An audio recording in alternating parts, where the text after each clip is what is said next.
11th welcome back to gravity circle. और पिछले video में हम लोगों ने प्रेशर, वॉल्यूम, मास, टेम्परेचर की बात करी थी। एक गैस के लिए प्रेशर की क्या क्या यूनिट हो सकती है। प्रेशर की यूनिट न्यूटन पर मीटर स्क्वायर, इसको आपने पास्कल बोला। पास्कल को आपने देन उसके अंदर बार में कन्वर्ट किया। बार और एटीएम यानी एटमॉस्फेरिक प्रेशर का रिलेशनशिप निकाला। फिर आपने एमएमएचजी का रिलेशन निकाला और आपने बहुत सारी टर्म्स वहां पर सीखी। उसके बाद अपन ने टेम्परेचर देखा। टेम्परेचर केल्विन्स और डिग्री सेल्सियस में यूजुअली यूज होता है, क्योंकि हम लोग एसआई सिस्टम में काम करते हैं। हम लोगों के लिए केल्विन्स प्रॉफिटेबल रहेगा हमेशा। प्रेशर की अलग अलग यूनिट होगी, जो दे रखी हो आप इंटर कन्वर्ट कर सकते हो।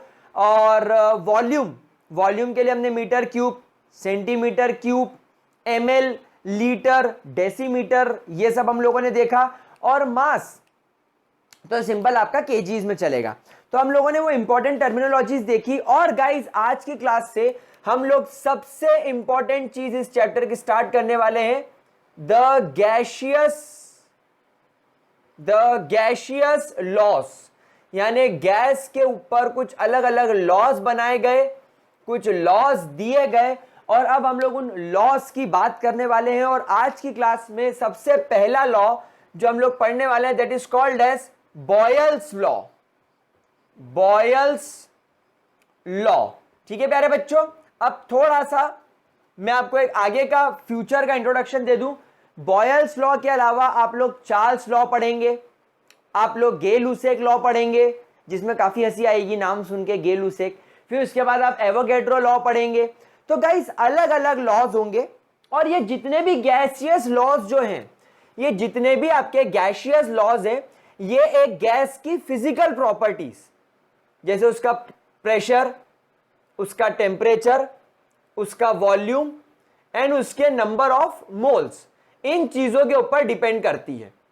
तो क्या होगा, जैसे बॉयल्स लॉ है, तो जो बॉयल्स लॉ है इसे बोला जाता है pressure volume law. Pressure volume law, यानी ये लॉ जो वर्क करेगा, ये प्रेशर और वॉल्यूम के बीच में वर्क करेगा।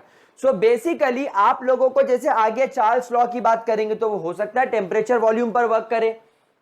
तो अलग अलग लॉज अलग अलग चीजों पे काम करेंगे। तो आपको मेरी ट्रिक काम में आएगी, क्योंकि क्या होगा बाद में, अभी तो पढ़ लोगे तो कोई दिक्कत नहीं, लेकिन जब आप फ्यूचर में पढ़ोगे तो सोचोगे यार बॉयल्स लॉ प्रेशर वॉल्यूम का था कि प्रेशर टेम्परेचर का था, गे-लुसेक लॉ टेम्परेचर वॉल्यूम का था कि प्रेशर वॉल्यूम का था।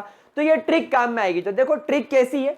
हमारे इंडिया में जो पापा होते हैं, पापा, फादर, डैड, उनको बोला जाता है बाऊजी, या और इजी भाषा में बाप।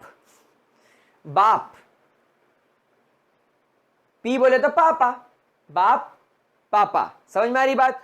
तो पी वी, क्या चीज क्लियर हो गई। तो कौन सा लॉ, बाप, बाप को क्या बोलते हैं, पापा। वी मतलब वाला, पापा वाला लॉ। यानी इसको अपन क्या याद रखेंगे, अपनी ट्रिक क्या रहेगी, दिस इज कॉल्ड एज पापा वाला लॉ। पापा वाला law, where P is pressure, we is volume, and पापा को अपन क्या बोलते हैं, बाप, एंड बाप से क्या याद आ जाएगा, बॉयल्स। तो इसको ऐसे याद कर सकते हो। आगे आपकी इच्छा। इट में साउंड बेवकूफ टाइप आप बोल सकते हो कि बहुत ही सिली चीज है ये, बट भैया लोगों के काम में आती, मेरे काम में आती थी। तो हमको पढ़ने से मतलब है, हमको कोई वो तो यहाँ पर क्या बोलते हैं उसको, आलोकनाथ की मूवी का अपने को यहाँ पर घरेलू गृहस्थी तो बतानी नहीं है। तो हमको जो चाहिए हम वैसा पढ़ेंगे, ठीक है। चलिए आगे बढ़ते हैं गाइस। बॉयल्स लॉ की बात करते हैं। तो बॉयल्स लॉ क्या कहता है, बॉयल्स लॉ कहता है that at constant temperature and for constant mass of gas, for constant mass of gas, या आप इसे ब्रैकेट में लिख सकते हैं मोल्स। यानी आप लोगों ने यहां पर 1 2 3 4 चीजों में से 2 चीजें कांस्टेंट कर दी, एक तो टेम्परेचर और एक मोल्स। तो टेम्परेचर और मोल्स कांस्टेंट कर लिया, तो अब आप प्रेशर और वॉल्यूम के बीच में चीज देखने वाले। तो at constant temperature and for constant mass of gas, pressure is inversely proportional, pressure is inversely proportional, pressure is inversely proportional to the volume of the gas, to the volume of the gas। मतलब कि अगर आपके पास में एक gas है और उस gas को आपने एक कांस्टेंट टेम्परेचर पर देखा और गैस का मास यानी कि उसके मोल्स भी कांस्टेंट रखे, फॉर एग्जांपल आपने 1 किलो गैस के ऊपर ही एक्सपेरिमेंट किया एट रूम टेम्परेचर, तो रूम टेम्परेचर भी कांस्टेंट हो गया, 1 किलो गैस का मास भी कांस्टेंट हो गया। अब जब आप इस गैस पर अभी देख रहे हो कि इस रूम टेम्परेचर पर जो गैस पर प्रेशर है P और एक वॉल्यूम है V, अब जैसे ही आपने प्रेशर बढ़ाना चालू करा, प्रेशर बढ़ेगा तो गैस का वॉल्यूम कम होना स्टार्ट हो जाएगा। तो यहां पर उन्होंने क्या बोला, उन्होंने बोला दैट एज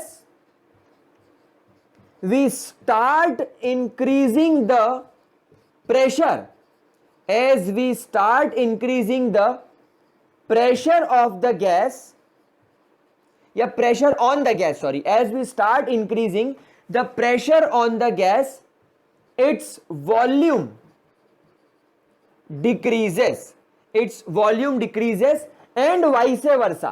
vice versa का मतलब होता है जस्ट इसका अपोजिट, यानी कि पहले आपने प्रेशर बढ़ाया तो वॉल्यूम कम होता पाया, बाद में आपने प्रेशर कम कर दिया तो वॉल्यूम बढ़ने लगा। अब इसका एक्सप्लेनेशन क्या हो सकता है, how you can explain this phenomenon.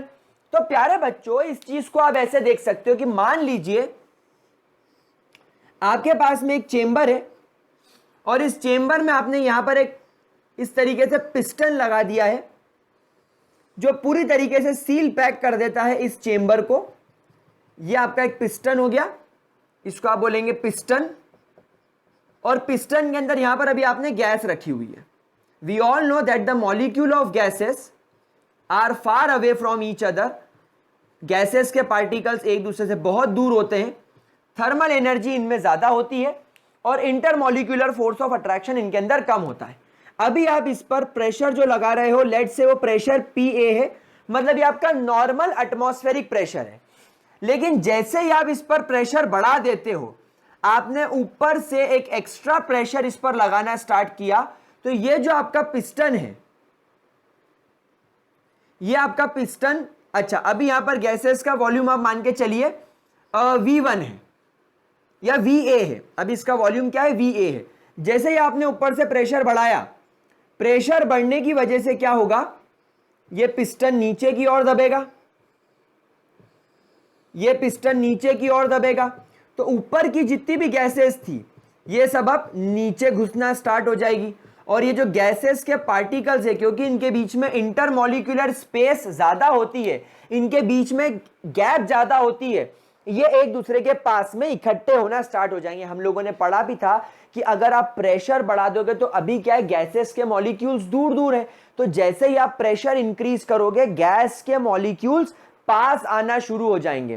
तो अब क्या हो गया, आप खुद देख रहे हो यहां पर वॉल्यूम चेंज होकर क्या हो गया, VB। तो जैसे ही आपने यहां पर प्रेशर बढ़ाया, गैस का वॉल्यूम कम हो गया। अच्छा गैस का वॉल्यूम होता क्या है, volume of the container, volume of the container. भाई आपको किसी भी गैस का वॉल्यूम कैसे पता चलेगा, जो कंटेनर का वॉल्यूम है वो गैस का वॉल्यूम है। तो पहले कंटेनर का वॉल्यूम ज्यादा था, क्योंकि पहले कंटेनर में जो पिस्टन था वो यहां पर था, तो पहले कंटेनर के पास इतना वॉल्यूम हुआ करता था। लेकिन अब क्या हुआ, पहले कंटेनर के पास में यहां लिखना चाहिए इतना वॉल्यूम हुआ करता था, लेकिन अब आपने पिस्टन दबा दिया, प्रेशर बढ़ा दिया, तो अब इसका वॉल्यूम कम हो गया, तो गैस का वॉल्यूम भी कम हो गया। तो गैस का वॉल्यूम क्यों कम हो जाता है प्रेशर बढ़ाने पर प्यारे बच्चों, गैस का वॉल्यूम इसलिए कम हो जाता है प्रेशर बढ़ाने पर क्योंकि गैस के पार्टिकल्स एक दूसरे से दूर दूर होते हैं, गैस के पार्टिकल्स के बीच में स्पेस ज्यादा होती है, इसलिए जब आप प्रेशर बढ़ाते हो तो गैस के पार्टिकल्स एक दूसरे के पास में आ सकते हैं because of high intermolecular space. क्या यह कॉन्सेप्ट क्लियर हो गया, एक्सप्लेनेशन प्यारे बच्चों, इसको रब कर सकते हैं, श्योर। चलिए तो अब इसको रब करते हैं। आप चाहे तो डायग्राम बनाएं, आप चाहे तो डायग्राम ना बनाएं, there is no utility of this diagram. आप लोगों को सिर्फ एक्सप्लेन करने के पर्पज से मैंने ये सिखाया था। तो प्रेशर बढ़ने की वजह से क्या होगा, वॉल्यूम डिक्रीज हो जाएगा। वॉल्यूम डिक्रीज क्यों होगा, क्योंकि गैसेस के पार्टिकल्स में इंटरमॉलिक्यूलर स्पेस ज्यादा होता है, गैप ज्यादा होता है, इसलिए आप उन्हें कंप्रेस कर सकते हैं। हमने पढ़ा भी था गैसेस आर कंप्रेसिबल। लेकिन प्यारे बच्चों, ये एक्सपेरिमेंट कब करना होगा, जब टेम्परेचर और मोल्स कांस्टेंट हो। क्योंकि हम लोग सब जानते हैं कि अगर आप टेम्परेचर बढ़ाओगे तो गैसेस की काइनेटिक एनर्जी बढ़ेगी और गैसेस दूर दूर भागेगी, तो दूर दूर भागेगी तो वॉल्यूम बढ़ जाएगा। तो यहां पर आप लोगों को प्रेशर और वॉल्यूम का कॉन्सेप्ट अगर सीखना है तो टेम्परेचर और मोल्स को कांस्टेंट करना होगा।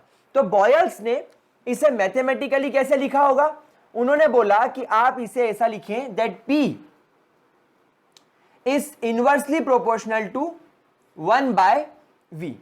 इस तरीके से आप इस लॉ को लिख सकते हैं। और आगे क्या लिखेंगे, at constant temperature and moles, at constant temperature and moles. आगे बढ़ते हैं। जैसे ही आप यहां से प्रोपोर्शनैलिटी कांस्टेंट हटाएंगे, आपको यहां पर मिलेगा K मल्टीप्लाई बाय 1/V। ये आपका दूसरा फॉर्मूला हो गया। यहां पर अगर अपन बात करें K की, तो K इज कांस्टेंट, और ये कांस्टेंट की वैल्यू किस पर डिपेंड करेगी, it will be depending on, K will depend on temperature and moles.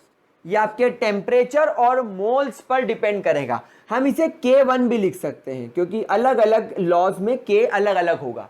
तो यहां पर आपका जो कांस्टेंट है वो किस पर डिपेंड कर रहा है, कांस्टेंट डिपेंड कर रहा है T एंड N के ऊपर। तो क्या ये फॉर्मूला क्लियर है? तो प्यारे बच्चों, आप लोगों को अपने नोट्स में एक ये फॉर्मूला बहुत इंपॉर्टेंट तरीके से, बहुत इंपॉर्टेंट लिखना होगा। क्या ये चीज क्लियर हो गई? पक्की बात। क्या हम आगे बढ़ सकते हैं? आगे बढ़ते हैं। जब हम इस इक्वेशन को रीअरेंज करते हैं, तो ऑन रीअरेंजिंग आपको ये इक्वेशन दिखेगी, K1 is equal to PV। K1 is equal to PV। Now प्यारे बच्चों, ये इक्वेशन बहुत ज्यादा इंपॉर्टेंस रखती है। इस इक्वेशन की बहुत ज्यादा इंपॉर्टेंस है। इस इक्वेशन का मतलब क्या, मैं यहां लिखता हूं, आप देखो, that as pressure increases we know that volume decreases, or if pressure decreases and volume increases, their product is always constant। इनका प्रोडक्ट आपको हमेशा क्या मिलेगा, कांस्टेंट मिलेगा। यानी कि आपने, मैं आपको मैथमेटिकली समझाता हूं, एक्सप्लेनेशन समझाता हूं, मतलब इक्वेशन को अपन न्यूमेरिकल वैल्यू रख के समझते हैं। पहले क्या आप लोगों को इतना समझ में आ गया प्यारे बच्चों? मैंने क्या सिखाया, प्रेशर और वॉल्यूम इनवर्सली प्रोपोर्शनल होते हैं। कब? जब आप टेम्परेचर और मोल्स कांस्टेंट रखोगे। जैसे ही आपने प्रोपोर्शनलिटी कांस्टेंट हटाया, यहां आ गया K1, so P is equal to K1 divided by V। आप इसे K1/V भी लिख सकते हो। What is K1? It is a constant, और इसकी वैल्यू किस पर डिपेंड करेगी, टेम्परेचर एंड मोल्स पर। अब जब इस इक्वेशन को आपने रीअरेंज करा, तो K1 जो कि एक कांस्टेंट है is equal to P into V। यानी प्रोडक्ट और प्रेशर और वॉल्यूम का जो प्रोडक्ट होगा, प्रेशर मल्टीप्लाई बाय वॉल्यूम जो होगा, वो हमेशा कांस्टेंट आएगा। वो हमेशा कांस्टेंट आएगा। भले ही एक गैस के लिए कुछ भी प्रेशर हो और कुछ भी वॉल्यूम हो। तो अपन इसको एक्सपेरिमेंटली समझते हैं। पहले इतना नोट कर लीजिए, इसका स्क्रीनशॉट लो। मैं इधर से इसको रब करने वाला हूं प्यारे बच्चों। 1 2 3 स्क्रीनशॉट लो। चलिए, अब गाइस मैं क्या बोल रहा हूं मैं आपको समझाता हूं। जैसे मान लो एक इमेजिनरी वैल्यू अपन लेकर चलेंगे। ऑथेंटिक वैल्यू आपको एनसीईआरटी के अंदर एक टेबल दे रखा है, उसके अंदर मिलेगी, बट अपन एक इमेजिनरी वैल्यू लेकर चलते हैं। लेट्स से अपने पास में एक प्रेशर है P1 जो कि है यहां पर 2 atm।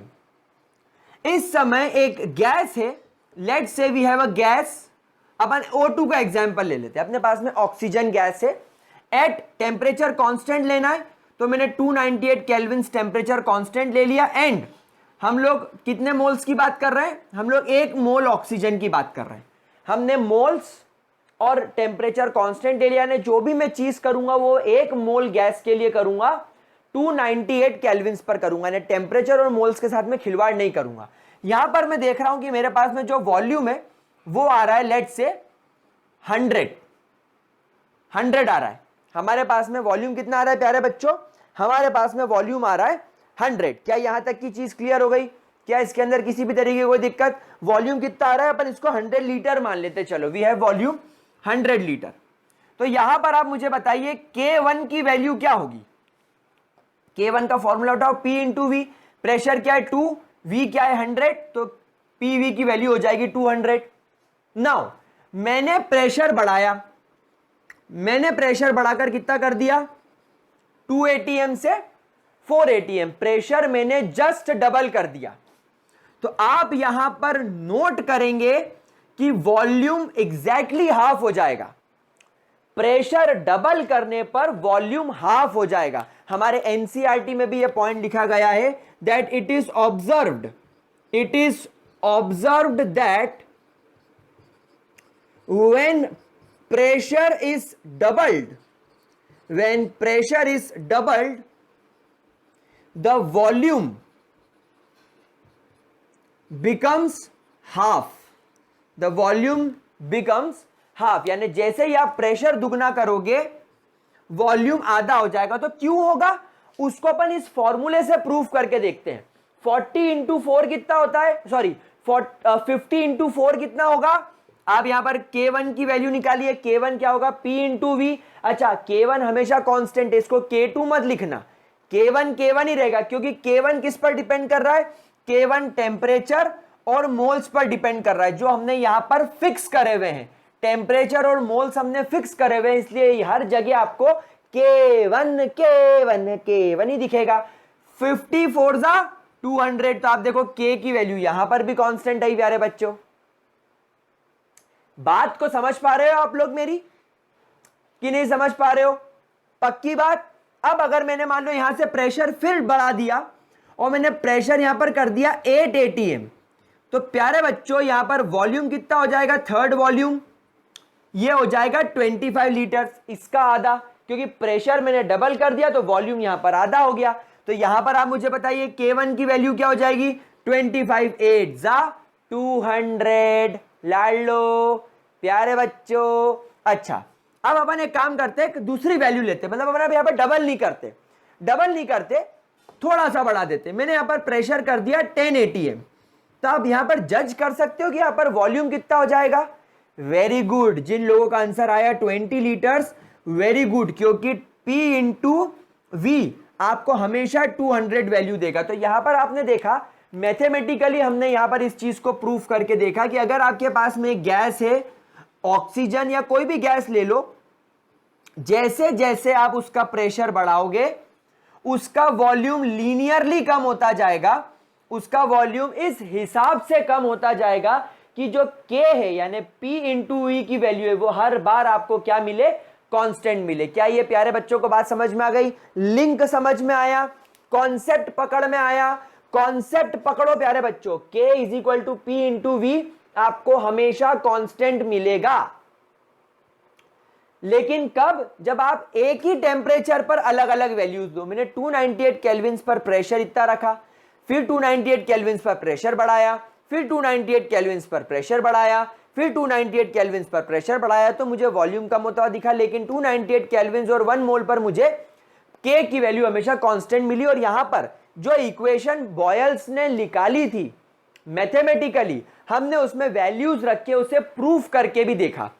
और अगर आप लोगों को चैप्टर नंबर 1 में 1 मोल गैस की वैल्यू याद हो 22.4 लीटर, वो इस फॉर्मूले से भी प्रूव होती है। आप एनसीईआरटी के अंदर अगर जो टेबल बना हुआ है वो देखेंगे तो उसमें आपको अलग अलग प्रेशर पर अलग अलग वॉल्यूम दिख रहा है, लेकिन P इंटू वी यानी K की वैल्यू हमेशा 22.4 लीटर ही देखने को मिल रही है ना? 22.4 ATM लीटर।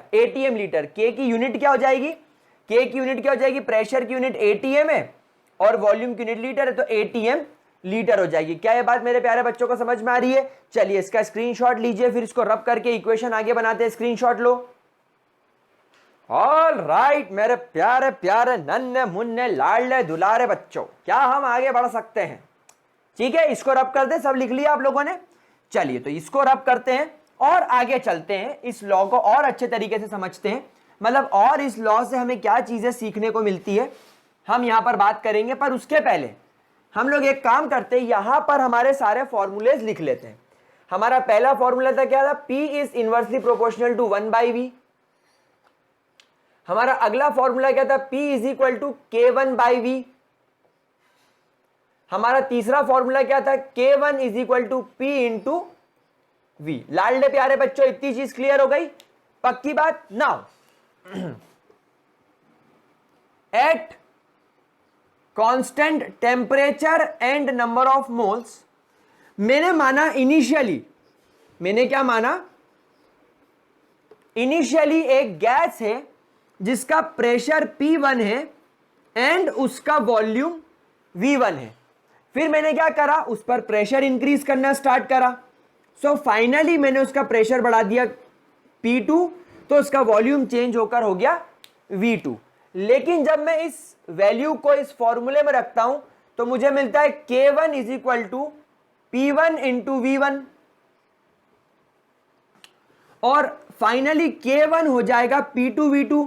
क्या आपको यहां पर यह कॉन्सेप्ट समझ में आया कि प्रेशर बढ़ के या चेंज होकर बढ़ के या घट के P2 हो गया, और वॉल्यूम भी बढ़ के या घट के V2 हो गया, लेकिन K1 कांस्टेंट क्यों है?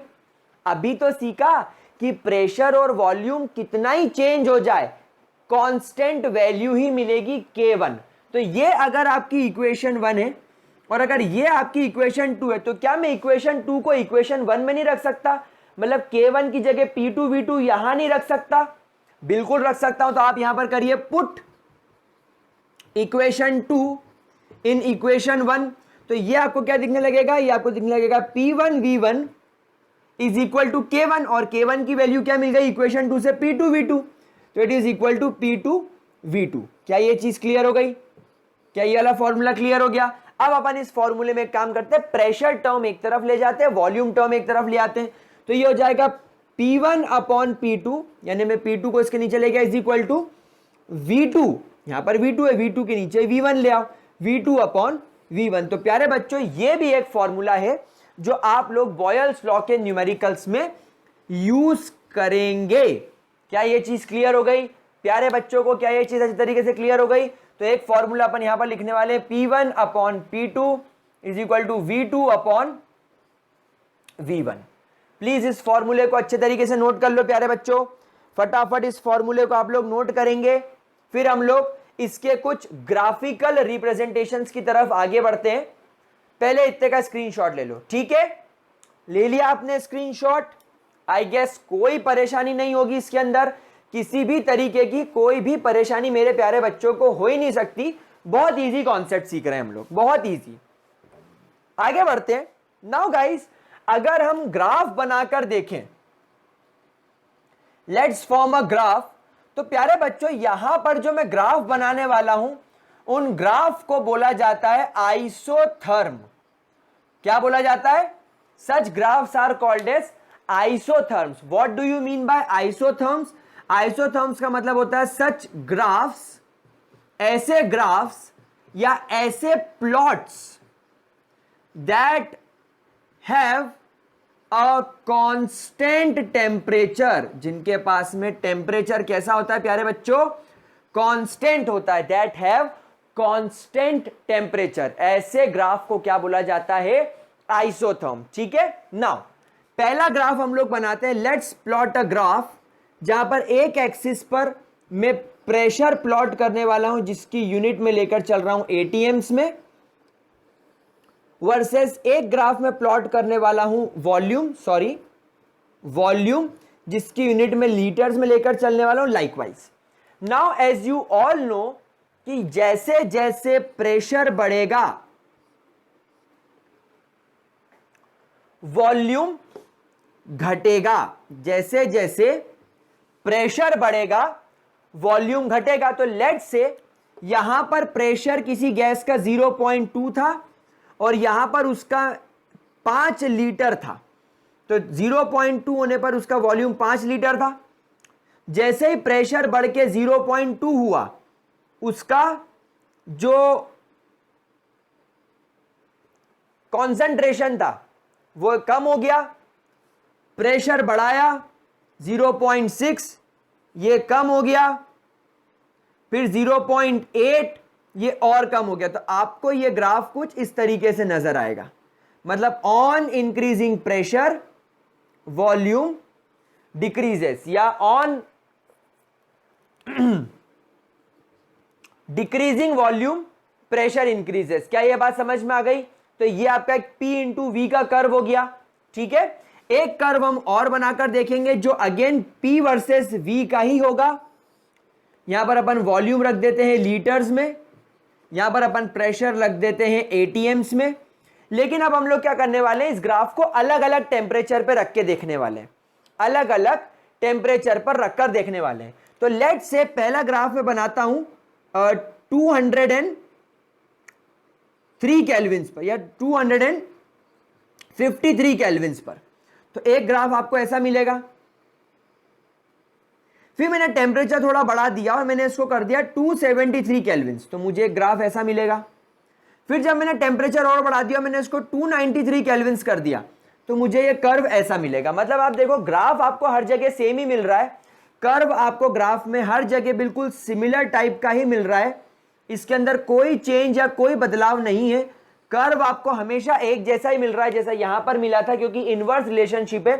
प्रेशर बढ़ने पर वॉल्यूम घटता जा रहा है, जैसे जैसे आप प्रेशर आगे बढ़ाते जा रहे हो आप देख रहे हो वॉल्यूम जो है वो कम होता जा रहा है। प्यारे बच्चों, यहां तक बात समझ में आ गई। अब ये अलग अलग टेम्परेचर का क्या रोल है, हम लोग सब जानते हैं कि अगर आपने टेम्परेचर बढ़ा दिया तो गैसेस की काइनेटिक एनर्जी बढ़ जाती है, और काइनेटिक एनर्जी बढ़ने की वजह से गैसेस का वॉल्यूम बढ़ जाता है। इसलिए आप देखो कि अगर आपने कांस्टेंट प्रेशर पकड़ लिया, फॉर एग्जांपल यहां पर आपने एक प्रेशर पकड़ लिया Z से 0.6 atm, तो यहां पर आप देखो कि अगर वो गैस 253 केल्विन्स पर है तो उसका वॉल्यूम 1 लीटर होगा।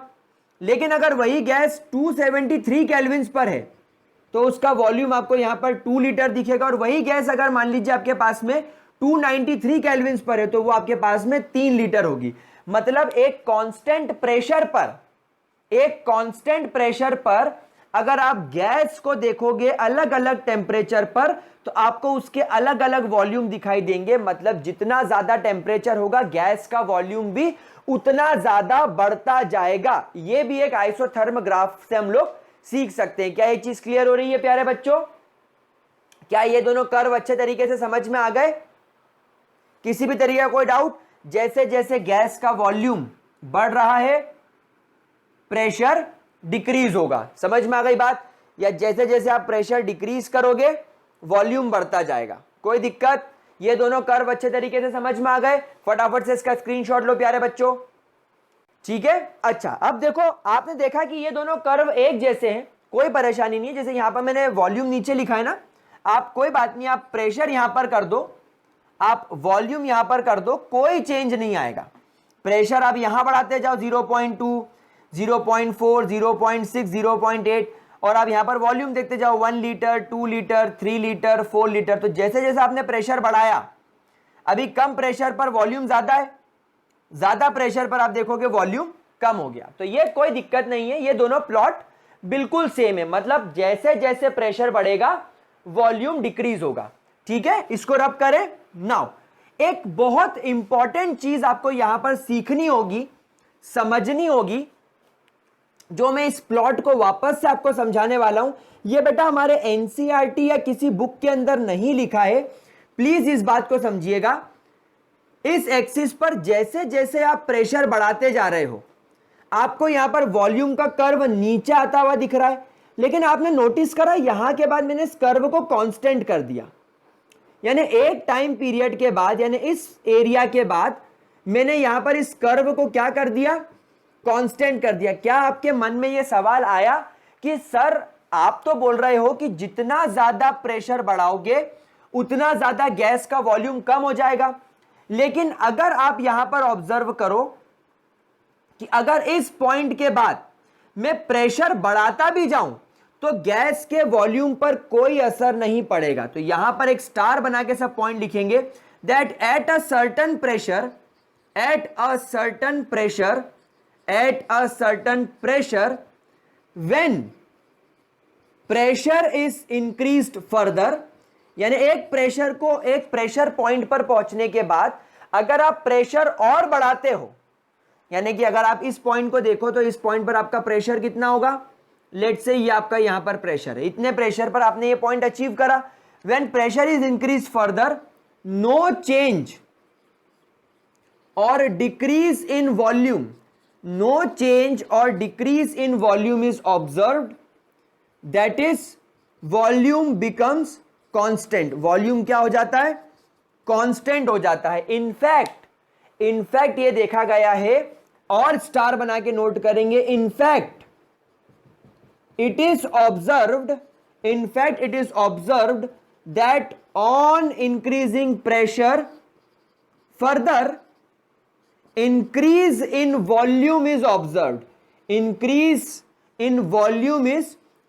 जैसे कि इस पॉइंट पर पहुंचने के बाद वॉल्यूम कांस्टेंट हो गया, लेकिन अगर तुम नहीं मान रहे हो, तुम और प्रेशर बढ़ाए जा रहे हो, तो फिर तुमको वॉल्यूम भी बढ़ता हुआ नजर आएगा। यानी फिर अगर आपने प्रेशर बढ़ाया तो वॉल्यूम भी बढ़ जाएगा। क्या कोई मुझे इस बात का रीजन सोच सकता है? बिल्कुल अच्छे तरीके से सोचो, हम इसको पढ़ के आए हैं। कैसे? चलो समझते हैं। क्या पहले इतना नोट कर लिया? क्या मैं सिर्फ इस ग्राफ को मिटा दूं? ये ग्राफ मैंने थोड़ी देर पहले समझाया था कि ये ग्राफ ऐसा चलेगा और एक टाइम पीरियड के बाद कांस्टेंट हो जाएगा, और आप लोग अपने एग्जाम्स में ये कर्व बनाकर आओगे और इस कर्व को समझोगे कि ये इस पॉइंट पर आने के बाद कांस्टेंट क्यों हो गया, या एक प्रेशर अचीव करने के बाद ये कांस्टेंट क्यों हो गया। तो देखो अपन इसको समझते हैं ऐसा क्यों हुआ। मैं कर्व रब करने जा रहा हूं, प्लीज इस कर्व को नोट कर लीजिएगा, आप खुद समझना है इस बात को। मान लीजिए ये अपने पास में एक चेंबर है और इस चेंबर के अंदर ये दो गैस के मॉलिक्यूल्स है जो अभी काफी दूर है, ठीक है। ये कुछ कैसेट जैसा लग रहा है। आपने प्रेशर बढ़ाया तो वॉल्यूम डिक्रीज हुआ, यानी आपने जैसे ही प्रेशर बढ़ाया ये दो गैस के मॉलिक्यूल्स चल के एक दूसरे के पास आ गए। आपने फिर प्रेशर बढ़ाया तो वॉल्यूम फिर डिक्रीज होगा, मतलब ये दोनों गैस के मॉलिक्यूल्स फिर चल के एक दूसरे के पास में आ जाएंगे। लेकिन अब अगर आप प्रेशर बढ़ाओगे तो वॉल्यूम के ऊपर नो चेंज दिखाई देगा, यानी अब इसके बाद ये दोनों मॉलिक्यूल एक दूसरे के पास नहीं आ पाएंगे। क्यों? क्योंकि यहां पर याद कीजिए मैंने आपको सिखाया था कि अगर ये गैस का न्यूक्लियस है और ये गैस के आसपास इसका इलेक्ट्रॉन क्लाउड है, और अगर ये दूसरा गैस का मॉलिक्यूल है और इसके पास में इसका इलेक्ट्रॉन क्लाउड है, तब ये दोनों के इलेक्ट्रॉन क्लाउड एक दूसरे को क्या करेंगे, रिपेल करेंगे। और ये जो दोनों न्यूक्लियसेस हैं, ये दोनों न्यूक्लियसेस भी एक दूसरे को क्या करेंगे, रिपेल करेंगे, क्योंकि न्यूक्लियसेस के ऊपर सेम चार्ज है। तो एक टाइम पीरियड के बाद, एक प्रेशर के बाद, यानी एक लिमिट तक तो अट्रैक्शन होगा, ये पास आएंगे। लेकिन ज्यादा प्रेशर लगाने पर जब ये दोनों गैस के मॉलिक्यूल बहुत ही ज्यादा क्लोज आ जाएंगे तो vendor wall force repulsive type का लगने लगेगा, और रिपल्शन की वजह से अब ये ज्यादा क्लोज नहीं आएंगे। लेकिन तुम मान ही नहीं रहे हो, और प्रेशर बढ़ा दिया तो अब वॉल्यूम भी बढ़ने लगेगा। कारण यह है कि तुमने इनको और ज्यादा क्लोज कर दिया, एक दूसरे के ऊपर ही चढ़ा दिया। तो अब क्या होगा, यहां पर रिपल्शन और हाई हो जाएगा, रिपल्शन सिग्निफिकेंटली बढ़ जाएगा, और रिपल्शन के बढ़ जाने की वजह से अब ये मॉलिक्यूल पास नहीं आते हुए तुम्हारे प्रेशर के अगेंस्ट एक रिपल्सिव फोर्स लगाएंगे और बोलेंगे हमको दूर जाना है, हमको दूर जाने दो, तो फिर ये दूर जाने लगेंगे। क्या ये बात समझ में आ गई? तो हमेशा ध्यान रखिएगा, ये बॉयल्स लॉ प्रेशर वॉल्यूम का एक लिमिट तक ही काम करेगा, एक लिमिटेड प्रेशर तक ये वॉल्यूम को डिक्रीज करेगा, और उसके बाद वॉल्यूम का डिक्रीमेंट, वॉल्यूम का डिक्रीज होना कांस्टेंट हो जाएगा। उसके बाद वॉल्यूम कभी डिक्रीज नहीं होगा, क्योंकि अगर तुमने वॉल्यूम डिक्रीज करा, मतलब वॉल्यूम डिक्रीज करने के लिए प्रेशर बढ़ाया, तो इंटरमॉलिक्यूलर फोर्स ऑफ रिपल्शन यहां काम करने लगेगा। मैं जानता हूं बच्चों के मन में सवाल आएगा, तो सर क्या ये गैस सॉलिडिफाई नहीं हो सकती? तो प्यारे बच्चों, आपको गैस को सॉलिडिफाई करने के लिए टेम्परेचर भी कम करना पड़ेगा। टेम्परेचर कम होगा और प्रेशर बढ़ेगा तो गैस के मॉलिक्यूल पास में आके चिपक जाएंगे, सॉलिड बन जाएंगे। लेकिन तुम क्या कर रहे हो, तुम तो इतना प्रेशर लगा रहे हो कि ये गैस के मॉलिक्यूल पास नहीं, एक दूसरे के ऊपर ही चढ़ा रहे हो, तो फिर तो रिपल्शन काम करेगा ना। तो सॉलिड बनाने के लिए टेम्परेचर भी काम करता है, लेकिन यहां तो सारी चीजें कांस्टेंट टेम्परेचर पर हो रही है। यहां पर तो टेम्परेचर आपने कांस्टेंट रखा है, तो कांस्टेंट टेम्परेचर पे सिर्फ प्रेशर बढ़ा देने से गैस सॉलिड में कन्वर्ट नहीं होगी, उसके लिए टेम्परेचर भी कम करना पड़ेगा। तो तुमने टेम्परेचर कांस्टेंट कर दिया, टेम्परेचर तो सेम रखा और प्रेशर बढ़ाए जा रहे हो, तो एक लिमिट तक वॉल्यूम कम होगा, लेकिन उसके बाद इंटरमॉलिक्यूलर रिपल्शन लगने की वजह से गैसेस की कंप्रेसिबिलिटी खत्म हो जाएगी। इनफैक्ट गैसेस फिर एक्सपांड करने लगेगी। इस बात को आप लोग नोट कर लीजिएगा, this is very important. But खैर ये आगे की बात है, आप लोगों को इन फॉर्मूलेस को ध्यान रखना है। मैंने आपको वो कर्व सिखाया, वो ग्राफ सिखाया कि एक टाइम पीरियड के बाद कांस्टेंट क्यों हो गया। फटाफट से इसको नोट करो प्यारे बच्चों, फटाफट से नोट करो मेरे प्यारे प्यारे बच्चों। चलिए रब करें, रब करें, रब करें, रब करें।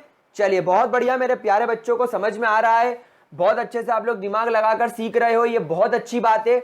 और अगर नहीं आ रहा है तो एक बार ठंडे दिमाग से वापस से पुरानी बातें देखना, फॉर्मूले सब लिखे हुए। अगला प्लॉट जो मैं बनाने वाला हूं वो प्लॉट है प्रेशर वर्सेस, वो प्लॉट है pressure versus pressure volume. Pressure versus pressure volume क्या होना चाहिए ये ग्राफ? सोचो सोचो सोचो सोचो सोचो सोचो सोचो सोचो सोचो। वैल्यूज क्या सिखाई थी? P1 या pressure volume PV, K1 is equal to PV। Pressure रखा मैंने 1 atm, वॉल्यूम था 100, PV की वैल्यू 100। प्रेशर कर दिया 2 atm, वॉल्यूम हो गया 50, 100। प्रेशर कर दिया मैंने चलो 4 atm, वॉल्यूम हो गया 25, 100। मैंने प्रेशर कर दिया 5 atm, ये हो गया 20, 100। मतलब प्रेशर बढ़ाते जाओ, प्रेशर बढ़ाते जाओ, पीवी के ऊपर कोई फर्क नहीं पड़ेगा। तो यहां पर आपका पीवी आपको एक कांस्टेंट वैल्यू मिलेगा, ये टेम्परेचर T1 पर हो सकता है, यानी एक स्पेसिफिक टेम्परेचर पर आपने यहां पर टेम्परेचर कांस्टेंट रखा हुआ है, टेम्परेचर T1 इज कांस्टेंट। क्या ये चीज क्लियर हुई प्यारे बच्चों? अगर मान लीजिए आपने एक हायर टेम्परेचर पर आप चले गए, अब आपने क्या करा, टेम्परेचर एक हायर ले लिया, टेम्परेचर T2 ले लिया जो टेम्परेचर T1 से ज्यादा है। तो हम लोग सब जानते हैं हायर टेम्परेचर पर गैसेस का वॉल्यूम ज्यादा होता है। तो अब आपने PV और PV की वैल्यू जो आपने पहले 1 atm पर अपन ने 100 लिया था, अब वो हायर टेम्परेचर पे 200 हो जाएगा। समझ रहे हो बात को? क्योंकि टेम्परेचर T1 से ज्यादा टेम्परेचर T2 का है, और as temperature increases volume increases. क्यों वॉल्यूम बढ़ेगा? क्योंकि टेम्परेचर बढ़ने पर गैसेस की काइनेटिक एनर्जी बढ़ेगी, तो दूर दूर भागेंगे। गर्म खाने की खुशबू दूर तक फैलती है क्योंकि वो ज्यादा एक्सपांड करती है। तो अगर मान लो आपने टेम्परेचर T1 लिया था और ये वैल्यू 100 थी, तो ये 2 atm पर 200 था, फिर 4 atm पर भी 200 था, है ना, पहले वाला अपन ने जो ग्राफ लिया था। लेकिन अब क्या हुआ है, टेम्परेचर जैसे आपने बढ़ा दिया तो वो गैस 100 से 200 हो गई, तो पीवी की वैल्यू 400 हो गई, तो नो डाउट ऊपर वाले एक्सिस पर आएगी। तो टेम्परेचर T2 पर भी आपको कर्व तो कांस्टेंट ही मिलेगा, कर्व आपको कांस्टेंट मिलेगा, ये 100 हो जाएगा, 400 हो जाएगा। फिर जब आप इसको 5 करोगे, 5 atm, तो ये 80 हो जाएगा। आपको कर्व हमेशा कांस्टेंट मिलेगा। तो अगर आप पीवी वर्सेस पी का अगर आप कर्व बनाओगे तो आपको अलग अलग टेम्परेचर पर अलग अलग एक्सिस पर जरूर दिखाई देगा, लेकिन कर्व आपको हमेशा कैसा दिखाई देगा? कांस्टेंट दिखाई देगा। क्या ये चीज क्लियर हो गई? क्या ये चीज क्लियर हो गई? फटाफट से इसका स्क्रीनशॉट लीजिए प्यारे बच्चों, फटाफट से इसका स्क्रीनशॉट ले लीजिए, है ना। At different pressure, pressure volume will be constant, क्योंकि हम लोग यहां पर सीख चुके हैं pressure into volume is always constant, तो आप इसको हमेशा बना सकते हैं। चलिए हो गया। एक और इंटरेस्टिंग कर्व आता है आपको जेई और नीट लेवल पर, एक और बड़ा इंटरेस्टिंग कर्व आ सकता है, वो कर्व है प्रेशर वर्सेस 1/वॉल्यूम, प्रेशर वर्सेस 1/वॉल्यूम। चलिए इसको अपन करके देखते हैं। अगर मान लीजिए आपके पास में प्रेशर है 2 atm और आपके पास में यहां पर वॉल्यूम है 10 atm, तो बेटा 1/v की वैल्यू क्या हो जाएगी 1/10 यानी कि 0.1, तो ये हो गया 1/v 0.1। फिर आपने क्या करा, आपने प्रेशर बढ़ाकर इसको लेट से कर दिया 4 atm, तो ये डिक्रीज होके हो जाएगा 5 atm। तो नाउ 1/v की वैल्यू क्या हो जाएगी 1/5, दैट इज 0.2। तो 1/v क्या हो गया 0.2। अंडरस्टैंडिंग द कॉन्सेप्ट, कॉन्सेप्ट समझ में आ रहा है प्यारे बच्चों। अब अगर मान लीजिए आपने इसको कर दिया 8 atm, तो ये डिक्रीज होके हो जाएगा 2.5 atm। सो 1/2.5 तो हो जाएगा 0 यानी कि 0.4 atm। तो आप देख रहे हो जैसे जैसे आप प्रेशर बढ़ा रहे हो 1/वॉल्यूम का वैल्यू भी बढ़ रहा है, जैसे जैसे प्रेशर बढ़ा रहे हो 1/वॉल्यूम का भी वैल्यू बढ़ रहा है। तो यहां पर आपको जो कर्व मिलेगा you will always obtain a straight line. अलग अलग टेम्परेचर पर आपको ये कर्व अलग अलग एक्सिस पर मिल सकते हैं, यानी ये आपको T1 पर मिल सकता है, ये T2 पर मिल सकता है, T3 पर मिल सकता है, जहां पर T3 सबसे ज्यादा है, T2 उससे कम है, T1 उससे कम है, इसलिए आपको यहां पर वॉल्यूम की जो वैल्यू है वो कंपैरेटिवली हाई मिल रही है। तो ये आपका एक चौथा कर्व हो गया जो वेरी इंपॉर्टेंट है, बहुत ज्यादा इंपॉर्टेंट है, प्रेशर वर्सेस 1/वॉल्यूम। और देखो मैंने इनको मैथमेटिकल वैल्यू से प्रूफ करके दिखाया है, हमारी एनसीईआरटी में ऐसा नहीं दिया हुआ है, तो ये आपको थोड़ा कंफ्यूजन क्रिएट कर सकता था। तो फटाफट से इसका लेंगे स्क्रीनशॉट और बस एक लास्ट टॉपिक और हम लोग समझेंगे बॉयल्स लॉ में कि इसका सिग्निफिकेंस क्या है, हमारी डे टू डे लाइफ में इसका सिग्निफिकेंस क्या है वो हम सीखेंगे। But before that take the screenshot. हो गया मेरे प्यारे प्यारे बच्चों, छोटे मोटे गुल्लू मुल्लू, आगे बढ़े। चलिए तो गाइस कर्व आप लोगों को समझना जरूरी था, क्योंकि क्या होता है जेई जैसी एग्जाम्स के अंदर आप लोगों को ये कर्व्स आ सकते हैं, नीट में भी पूछे जा सकते हैं और स्कूल एग्जाम्स में भले ही नहीं पूछे बट आपको आना चाहिए। तो बॉयल्स लॉ क्लियर हो गया। अब हम लोग सब जानते हैं बॉयल्स लॉ में pressure is equal to K1/V और we can say volume is equal to K1/P। ये बात आप लोग ध्यान रखिएगा। नाउ हम लोग यहां पर सीखने वाले हैं practical importance. We are going to study the practical importance of this Boyle's law. इस बॉयल्स लॉ की प्रैक्टिकल इंपॉर्टेंस क्या होती है। प्यारे बच्चों आपने सुना होगा कि जैसे जैसे हम लोग हाइट्स पर जाते जाते हैं प्रेशर डिक्रीज होता जाता है। आप जितनी ज्यादा हाइट पर जाओगे प्रेशर डिक्रीज होता जाएगा। जब प्रेशर डिक्रीज होता है तो हम कहते हैं कि हमारी बॉडी में जो ऑक्सीजन का लेवल है वो डिक्रीज होता जाता है। तो इसको कैसे प्रूफ करेंगे, देखिए हम लोग सब जानते हैं कि हमारे पास में एक फॉर्मूला होता है डेंसिटी, जिसको रो से लिखा जाता है is equal to mass upon volume. Density is equal to mass upon volume. अब आप एक काम कीजिए, इस density is equal to mass upon volume वाले फॉर्मूले में वॉल्यूम की वैल्यू यहां पर पुट कर दीजिए। So rho will become equal to mass upon K1 और ये P ऊपर चला जाएगा अनटू P। ये हो गया concept. Now let's say at constant temperature and constant mass of gas, तो T यानी आपका एक तो मास कांस्टेंट हो गया और K1 किस पर डिपेंड कर रहा था, K1 डिपेंड करता था temperature and number of moles per. तो यहां पर नंबर ऑफ मोल्स और टेम्परेचर कांस्टेंट हो गया, तो इस पूरी वैल्यू को मैं कांस्टेंट ले लूं तो डेंसिटी कांस्टेंट लेने की वजह से यहां पे प्रोपोर्शनलिटी का साइन आ जाएगा और यहां पर आ जाएगा P, यानी density is directly proportional to pressure. तो देयरफॉर आप यहां पर क्या बोलेंगे, that density is directly proportional to pressure, यानी जितना ज्यादा प्रेशर होगा उतनी ज्यादा डेंसिटी होगी और जितना कम प्रेशर होगा उतनी कम डेंसिटी होगी।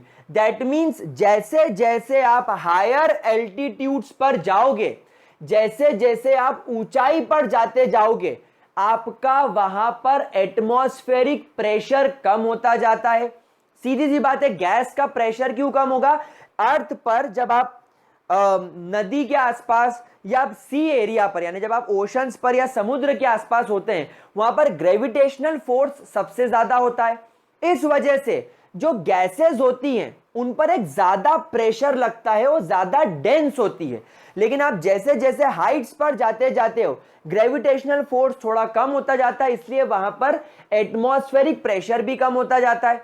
और अगर एटमॉस्फेरिक प्रेशर कम होगा तो गैसेस की डेंसिटी कम होगी। मतलब अगर आपको यहां पर एक बार सांस खींचने में अगर आपके शरीर में ऑक्सीजन के 1000 मॉलिक्यूल जा रहे हैं, जो आपकी लाइफ के लिए जरूरी है, जब आप हाइट्स पर चले जाओगे, जब वहां प्रेशर आधा हो जाएगा, तो अभी आप 1000 मॉलिक्यूल अंदर खींच रहे हो, तो हाइट्स पर आप आधे मॉलिक्यूल, क्योंकि प्रेशर आधा हो गया है, जितना प्रेशर कम होगा उतनी डेंसिटी कम होगी। तो यहां पर आप एक बार में अगर सांस खींच रहे हो और 100 मॉलिक्यूल या 1000 मॉलिक्यूल लेट से अंदर खींच रहे हो, हाइट्स पर आप 500 मॉलिक्यूल ही खींच पाओगे, आधा हो जाएगा, क्योंकि वहां पर प्रेशर भी आधा हो गया। क्या ये बात समझ में आ गई? तो वहां पर फिर आपको एल्टीट्यूड सिकनेस लगने लगेगी। आप पहले जरा इसको नोट कर लो, इसका स्क्रीनशॉट ले लो जल्दी से। ले लिया स्क्रीनशॉट? चलिए, बहुत बढ़िया। तो यहां पर अपन इस चीज को ऐसा लिख सकते हैं, हम लोगों ने यहां पर एक कोरिलेशन निकाल लिया, यहीं पर इसको लिख लेते हैं, यहां फटाफट लिख लेते हैं, that density is equal to mass upon volume. So density is equal to, यहां पर वॉल्यूम का फॉर्मूला लिखने की वजह से mass into pressure upon V1, sorry क्या लिख रहा हूं मैं, K1, and density is directly proportional to P। हम लोगों ने यहां से निकाला, अगर अपन इसको कांस्टेंट मान लिया तो हम क्या लिखेंगे, as we go at higher altitudes, जब हम लोग हायर एल्टीट्यूड्स पर जाते हैं, like mountains,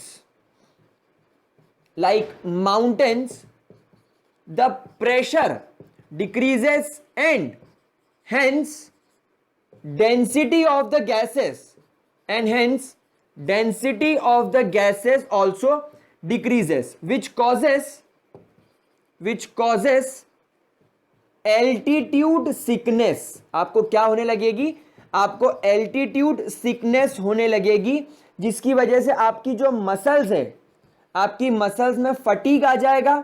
मसल्स फटीग मतलब आपकी मसल्स कमजोर लगने लगेगी, आपकी बॉडी वीक होने लगेगी, आपकी बॉडी में लो रेड ब्लड सेल्स काउंट होने लगेगा, आपकी बॉडी में रेड ब्लड सेल्स की कमी होने लगेगी, एंड इट में कॉजेस नोजिया, आपको घबराहट होने लगेगी, आपको वॉमिटिंग होने लगेगा, आपको हेडेक होने लगेगा, है ना, एंड आप अपनी कॉन्शियसनेस लूज कर सकते हैं। इट में कॉजेस लॉस ऑफ कॉन्शियसनेस, आप बेहोश हो सकते हैं। और इसीलिए ये जो केदारनाथ और वैष्णो देवी, ये लोग जो लोग जाते हैं ना दर्शन करने हायर एल्टीट्यूड्स पर, इनका पहले वहां पर मेडिकल होता है कि क्या इनको कोई हार्ट की या किडनी की प्रॉब्लम तो नहीं है। पता चला इनको हार्ट की प्रॉब्लम है, हाइट्स पर गए, प्रेशर कम हुआ करके और मर गए। तो इसीलिए ध्यान रखना पड़ता है। तो ये हो गया आपके बॉयल्स लॉ का प्रैक्टिकल इंपॉर्टेंस। कितना क्लियर था, कितना अच्छा था। तो चलिए गाइस, आज का वीडियो थोड़ा लंबा हो गया है। आज आप ये सारे मैथमेटिकल फॉर्मूलेज और ये सब नोट करें, अच्छे तरीके से वीडियो को देखिए, एक एक ग्राफ को स्टडी करें। अगले वीडियो में we will try to solve some numericals, हम इसके कुछ न्यूमेरिकल्स सॉल्व करेंगे, उसके बाद हम लोग नेक्स्ट लॉ पर जाएंगे। तो आई होप इतनी चीज क्लियर हो गई होगी गाइस। प्लीज अगर समझ में आया तो कमेंट सेक्शन में लिखो। अगला वीडियो मैंने रिजर्व किया हुआ है बॉयल्स लॉ के न्यूमेरिकल्स के लिए, तो अगर कोई चीज में डाउट है तो वहां समझा सकता हूं, आगे बढ़ गया तो फिर मुश्किल हो जाएगी। तो फटाफट से इसको नोट करेंगे, वीडियो के कमेंट सेक्शन में मुझे बताएंगे कि मजा आया पढ़ने में, क्या क्लियर हुआ, क्या क्लियर नहीं हुआ। पसंद आया तो वीडियो लाइक करेंगे, ग्रेविटी सर्कल को सब्सक्राइब करेंगे, और मिलेंगे अगले वीडियो में। तब तक के लिए बाय बाय, सायोनारा गाइस।